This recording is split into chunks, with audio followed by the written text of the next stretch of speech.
কল্পনা করো এমন একটা পৃথিবী যেখানে আলোর মধ্যে দিয়ে ইন্টারনেট পৌঁছে যাচ্ছে প্রত্যন্ত গ্রাম অঞ্চলগুলি।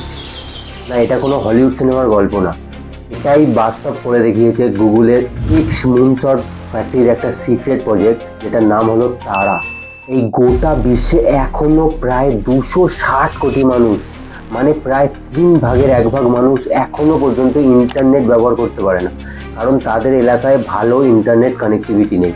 কারণ প্রত্যন্ত গ্রাম এবং পাহাড়ি এলাকাগুলোতে মোবাইল টাওয়ার বসানো প্রায় অসম্ভব। এই তারা ডিভাইস হচ্ছে এক ধরনের লেজার টেকনোলজি, যেখানে আলোর মাধ্যমে ডেটা পাঠানো হয়। মানে একটা ছোট্ট ডিভাইস যেখানে আলোক রশ্মি পাঠিয়ে আর একটা ডিভাইসের সাথে ডেটা ট্রান্সফার করা হয়।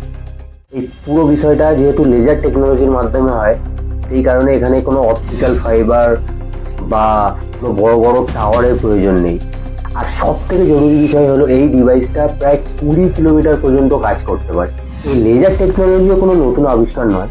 এই 2016 সালের দিকে ফেসবুকের প্যারেন্ট কোম্পানি মেটাও প্রজেক্ট অ্যাকুলিয়া নামের একটা নতুন প্রজেক্ট চালু করেছিল, যেটাতে তারা বড় আকারের ড্রোনের মাধ্যমে এই প্রত্যন্ত গ্রাম অঞ্চলগুলিতে লেজার টেকনোলজি ইউজ করে ডেটা পাঠানোর চেষ্টা করেছিল, ইন্টারনেট কানেক্টিভিটি দেওয়ার চেষ্টা করেছিল।